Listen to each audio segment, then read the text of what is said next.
If you ask me, almost a decade ago, this question, what do you want to be when you grow up? Or what do you want to do with your life? I'd probably leave you with no answer. And that's because I genuinely do not know. Kalau sekitar 10 tahun yang lalu ada yang nanya ke aku, nanti kalau sudah besar mau jadi apa? Atau sebenarnya kamu mau ngapain sih dalam hidup? Kemungkinan besar aku cuma bakal diem. Soalnya memang waktu itu aku benar-benar gak tahu jawabannya. I was an O-level student, figuring life, or shall I say, enjoying life. I was privileged enough to be one of the students in the most prestigious school here in Brunei. Waktu itu aku masih jadi siswa A-level yang lagi menikmati hidup. Aku juga cukup beruntung bisa bersekolah di salah satu sekolah paling bergengsi di Brunei. My friends told me, my parents told me, and my teachers told me to focus on your studies. I always have that in mind, but Teman-teman, orang tua, bahkan guru-guruku selalu bilang hal yang sama. Yang penting fokus belajar dulu, dan percayalah, aku emang selalu berusaha melakukan itu. I don't have the privilege to have academic as my weapon. I wasn't the bright student. But every time I mention where I'm from, without a fail, I'll get a, wow, she's got brain. Tapi aku sadar, akademik bukanlah keunggulanku. Aku bukan murid yang menonjol di kelas. Meski setiap kali aku bilang aku sekolah di mana, orang-orang hampir selalu bereaksi, wah, pasti pinter ya. Well, scientifically I do. We all do. But then I'm not the A-star student. I wasn't a straight A student. Ya, kalau dipikir-pikir sih, semua orang juga punya otak.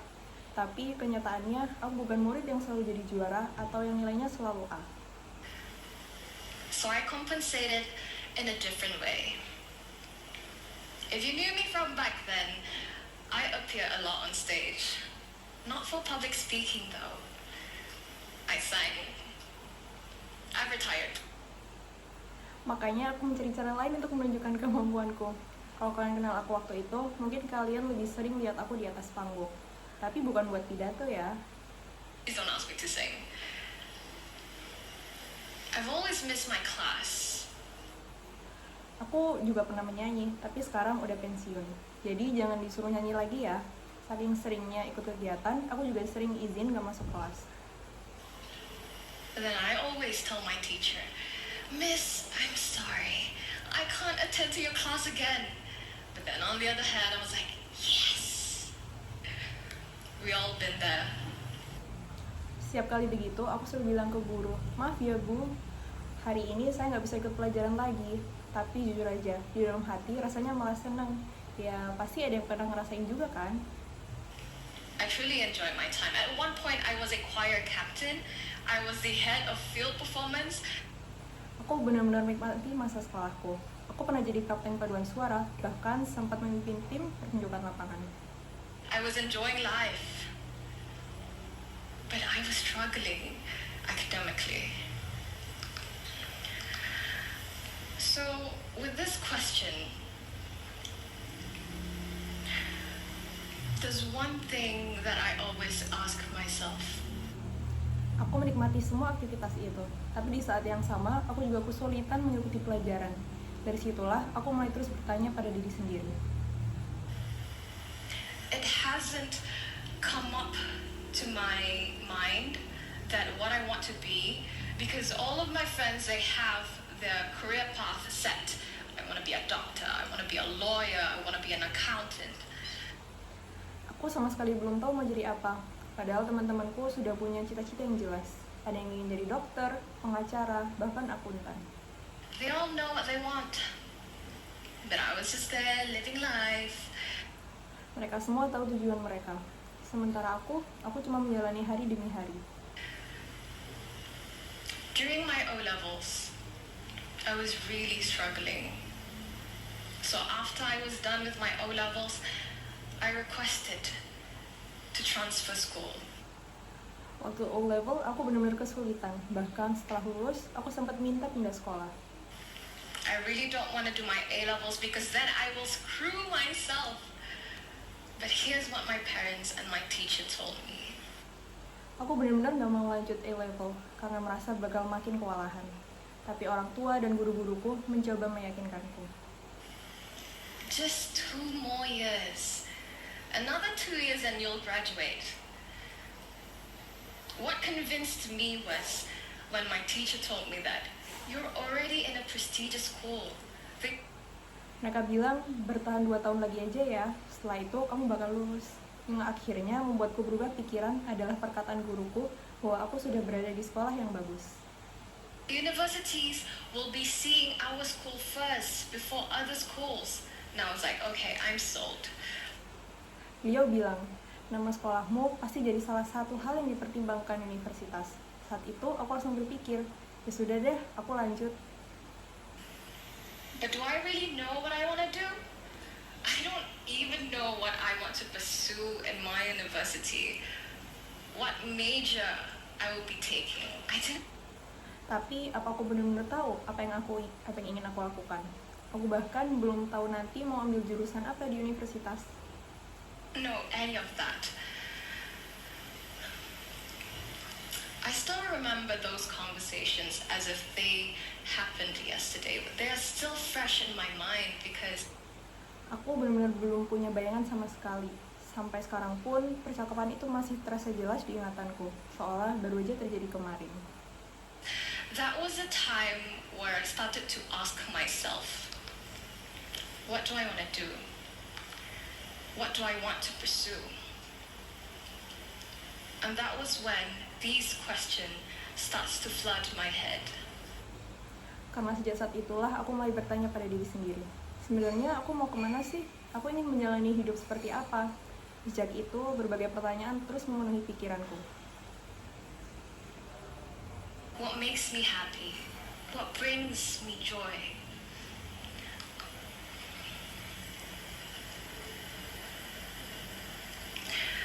Unfortunately, I don't have an immediate answer, but one thing Apa yang benar-benar membuatku bahagia? Apa yang membuatku merasa hidup? Sayangnya waktu itu aku belum punya jawabannya. that I know is that deep down, I know that I'm made for more. So let's walk back a little to the O-levels again. Tapi ada satu hal yang selalu aku yakini. Jauh di dalam hati, aku merasa hidupku seharusnya punya tujuan yang lebih besar. Nah, sekarang kita mundur sedikit lagi ke masa O-level. I had quite a bit of a following back then, and I still remember how my closet was practically vomiting because I had too much clothes. Waktu itu, aku lumayan punya banyak pengikut di media sosial. Aku juga masih ingat lemariku sampai penuh sesak karena kebanyakan baju. And then that's where I built my platform where I could sell off my clothes because I know that if I ask someone to sell off my clothes, they'll be like, Kai, this is too much. Akhirnya, aku kepikiran untuk bikin platform sendiri buat jual baju-bajuku.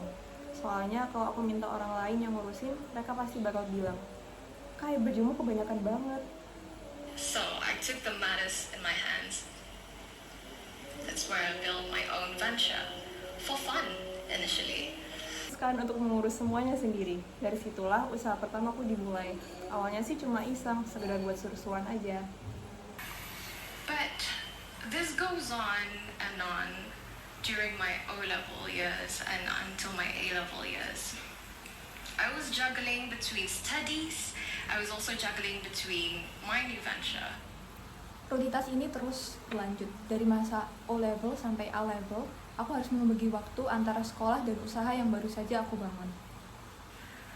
Trying to satisfy my 100 followers for what I only had back then. I truly enjoy packing. Saat itu pengikutku baru sekitar 100 orang, dan aku berusaha memberikan pelayanan terbaik untuk mereka. Yang paling penting, aku benar-benar menikmati prosesnya. Stuff, delivering them.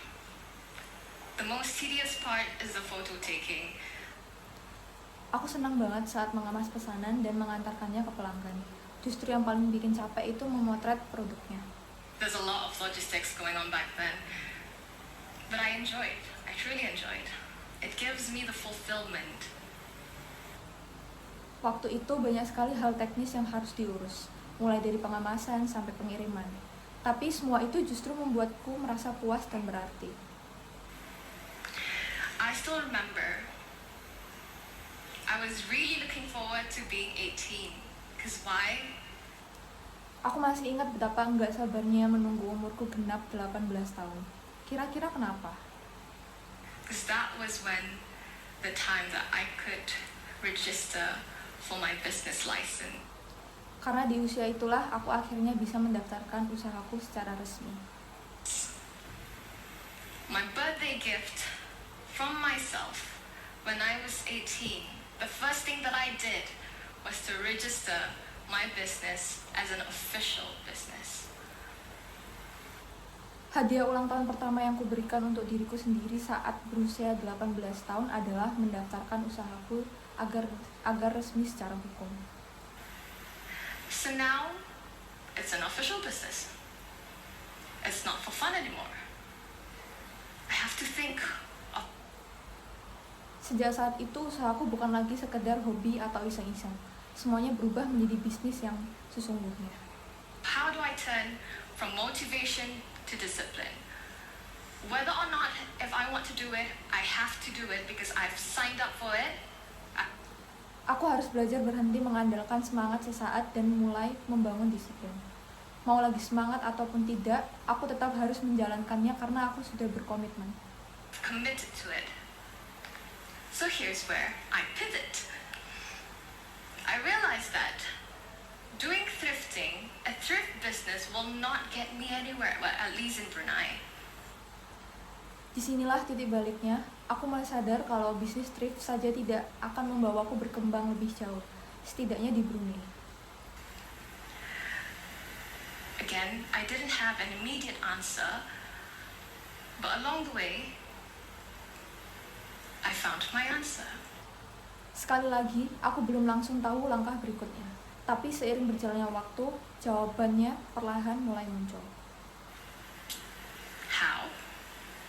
For context, my family goes on an annual, twice and yearly for family trips. Bagaimana bisa? Biar ku beri sedikit konteks. Keluarga aku punya kebiasaan pergi liburan ke luar negeri sekitar 2 kali dalam setahun. So in one of our trips, one of our customers asked me, "Can you buy this for me? I'll pay the price for it."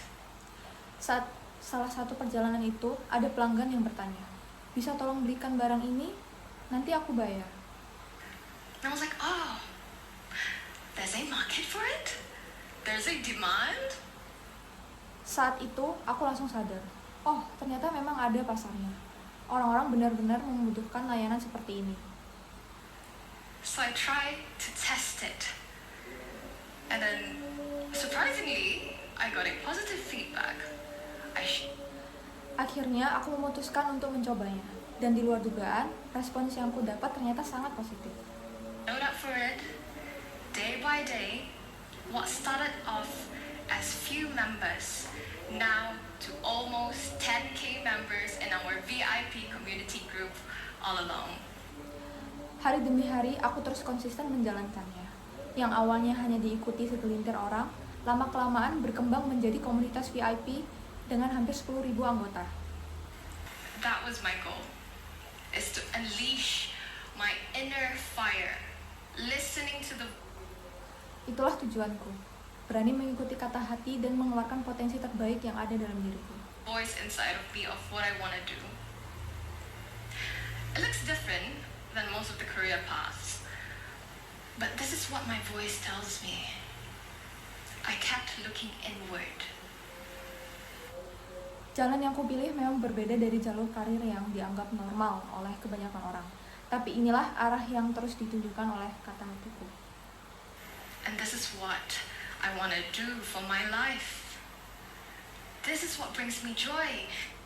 Aku terus mencoba mengenali diriku sendiri, sampai akhirnya aku sadar inilah yang benar-benar ingin kulakukan dalam hidup, dan inilah yang membuatku bahagia.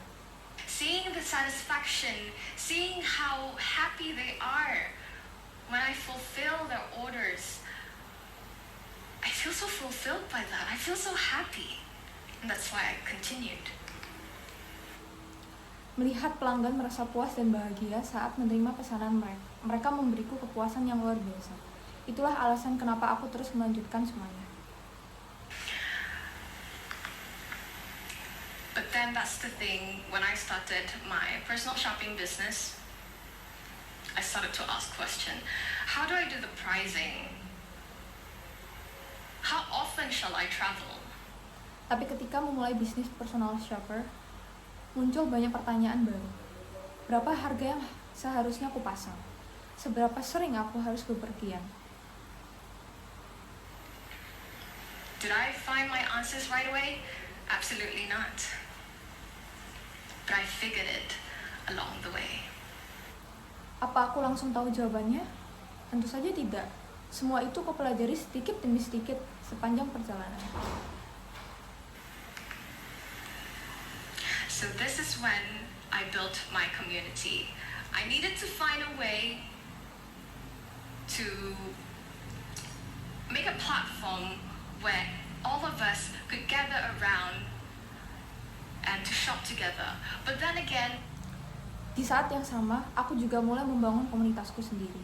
Aku ingin menciptakan tempat di mana kami bisa berkumpul dan berbelanja bersama. I don't want this to be just a business transaction. It's too boring for me. Well, at least for me, it's too boring for me. I want to give a value. Tapi aku nggak ingin hubungan kami hanya sebatas jual beli. Buatku itu terlalu membosankan. Aku ingin memberikan sesuatu yang lebih bermakna.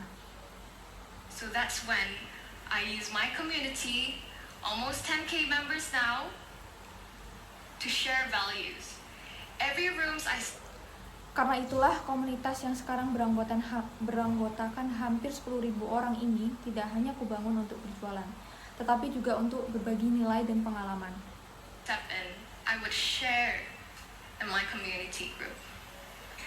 I would tell them top 3 keys that I got from this event. Setiap kali aku menghadiri sebuah acara atau mendapat kesempatan baru, aku selalu membagikan apa yang aku pelajari kepada komunitasku. Biasanya aku merangkum 3 pelajaran paling berharga yang aku dapat dari pengalaman itu. Because I know that I'm privileged to be in the room where most can't. Karena aku sadar, aku cukup beruntung bisa berada di tempat-tempat dan kesempatan yang belum tentu bisa diakses oleh semua orang. I know there's still a huge gap between potential and privilege. My goal is to bridge that gap. Aku tahu masih ada jarak yang sangat besar antara seseorang yang punya potensi dan seseorang yang punya akses atau kesempatan. Dan tujuanku adalah membantu menjembatani kesenjangan itu. Here's the other challenge. Owning a business is not considered as a valid career here in Brunei. And we all know that. Nah, tantangan berikutnya adalah ini. Di Brunei, punya bisnis sendiri seringkali belum dianggap sebagai pilihan karir yang benar-benar serius. Dan rasanya kita semua tahu itu. Why do you want to do business? It's so unstable. Just go work government lah. Stable income. You get all of the benefits. Orang-orang pasti sering bilang, ngapain sih buka bisnis? Nggak pasti, mending kerja di pemerintahan aja. Gajinya stabil, tunjangannya juga lengkap. That's what I always hear. It's not always easy. Itu yang sering aku dengar dan itu tidak selalu mudah. You're fighting with yourself internally, whether if you want to listen to the outside world or to listen to your voice. What gives you joy? Ada pergulatan di dalam diri, mau terus mengikuti suara orang lain atau mulai mendengarkan suara hati sendiri. Apa sih yang benar-benar membuatmu bahagia? I decided to do the latter. dan aku memilih untuk mendengarkan diriku sendiri.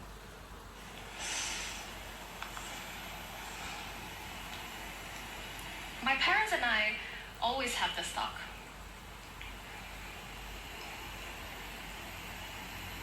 It's okay. You can stop doing your business. I feel like you're struggling. I feel like it's too hard for you. Aku dan orang tuaku sering membicarakan hal ini. Mereka bilang, nggak apa-apa kok kalau kamu mau berhenti berbisnis. Mama lihat kamu capek, rasanya ini terlalu berat buat kamu. But Ma, I'm the one that's doing the business. How can you say that it's hard when you're not the one doing it? Tapi aku selalu menjawab, Mah, yang menjalani bisnis ini kan aku. Jadi bagaimana bisa Mama bilang ini terlalu berat, padahal yang benar-benar menjalaninya adalah aku sendiri. But then again, that's what life is all about. Life is hard. It's a matter of choosing your heart. Tapi disitulah aku sadar, hidup memang tidak pernah mudah. Yang bisa kita pilih hanyalah kesulitan mana yang ingin kita hadapi. Eating healthy is hard, but so is staying unfit. Reading is hard, but so is being unknowledgeable. Menjalani pola hidup sehat memang sulit, tapi hidup dengan tubuh yang tidak sehat juga sama sulitnya. Rajin membaca memang butuh usaha, tapi tetap tidak punya pengetahuan juga punya konsekuensinya sendiri. Starting your own venture because it gives you joy is hard, but so is staying in your comfort zone that drains you. So you Membangun usaha yang benar-benar kamu sukai memang tidak mudah, tapi terus bertahan di zona nyaman yang justru menguras dirimu juga sama beratnya. choose your heart. Jadi pada akhirnya kamu tinggal memilih kesulitan mana yang ingin kamu jalani. And this is when I realized that what aligns with me is choosing my heart. Disitulah aku sadar bahwa pilihan yang paling sesuai dengan diriku adalah memilih jalan yang memang ingin ku jalani meskipun sulit. I love doing my business, doing my new venture. It gives me joy. It aligns with me. It is what my inner voice tells me. Aku sangat menyukai apa yang sedang kubangun. Bisnis ini memberiku kebahagiaan, terasa selaras dengan diriku, dan itulah yang selalu dikatakan oleh suara hatiku. The mindset change that I've gotten along the line in my journey, I know I still have a long journey to go, is to acknowledge how hard it is. Salah satu perubahan cara berpikir terbesar yang kupelajari sepanjang perjalanan ini adalah menerima bahwa semua hal memang sulit, dan aku tahu perjalananku juga masih sangat panjang. No rooms you enter is ever easy. No job you enter is ever easy. Tidak ada lingkungan baru yang benar-benar mudah untuk dimasuki, dan tidak ada pekerjaan yang benar-benar tanpa tantangan. So that's when I feel the alignment. That's when I sort of like found myself.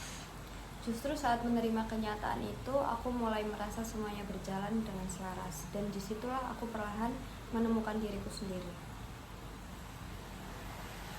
And that's how I got here. Because I continued to listen to the voice inside of me. Itulah yang akhirnya membawaku sampai di titik ini, karena aku terus memilih untuk mendengarkan suara hatiku sendiri. What I thought all this time is to listen to others and not knowing what to do. Selama ini aku selalu berpikir bahwa aku harus mengikuti apa kata orang lain, padahal aku sendiri belum tahu apa yang benar-benar aku inginkan. I found my answer. And in the end, it wasn't about finding the perfect plan.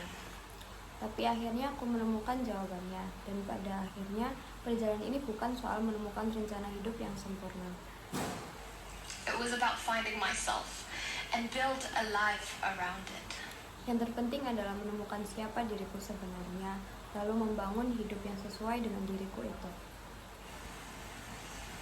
Before I close my speech, I would like to leave you with a quote by my favorite author from his 48 Laws of Power. You know, it's Robert Greene. Sebelum menutup pidato ini, aku ingin meninggalkan satu kutipan dari penulis favoritku, yaitu Robert Greene dalam bukunya The 48 Laws of Power. Do not accept the roles that society forces on you. Recreate yourself by forging a new identity, one that commands attention and never bores the audience. Be the master of your own image rather than letting others define it for you. Jangan begitu saja menerima peran yang dipaksakan masyarakat kepadamu. Bentuklah identitasmu sendiri, identitas yang mampu menarik perhatian dan membuatmu dikenang. Jadilah orang yang menentukan siapa dirimu, bukan membiarkan orang lain mendefinisikannya. I resonate a lot with this. Because when I finished my O-levels, I really didn't know what to do. I don't know who I was. Kutipan itu benar-benar menggambarkan diriku karena setelah lulus O-level, aku sama sekali tidak tahu harus melakukan apa. Bahkan aku juga belum benar-benar mengenal diriku sendiri. So I listened to others. What their definition of success, taking A-levels route. I didn't listen to myself. Akhirnya aku mengikuti standar sukses versi orang lain. Aku memilih jalur A-level karena itulah yang dianggap sebagai pilihan terbaik, bukan karena memang itu yang kuinginkan. Aku tidak mendengarkan diriku sendiri. So from this, if you're feeling lost, if you still don't know what to do, don't worry. You still have yourself. Jadi kalau hari ini kamu masih merasa bingung atau belum tahu ingin kemana, jangan khawatir, karena kamu masih punya dirimu sendiri untuk dijadikan tempat untuk kembali. It's time to pause, look inwards, and ask yourself, does this bring me joy? Does this make me happy? Does this align with me? Eventually, Coba berhenti sejenak, lihat ke dalam dirimu lalu tanyakan, apakah ini benar-benar membuatmu bahagia? Apakah ini sesuai dengan diriku? Apakah ini jalan yang memang ingin ku jalani? you'll find your answer. Not immediately, but eventually you'll find your answer. Percayalah, suatu saat nanti kamu akan menemukan jawabannya. Mungkin bukan hari ini, mungkin juga bukan esok, tapi pada akhirnya kamu akan menemukannya. Terima kasih.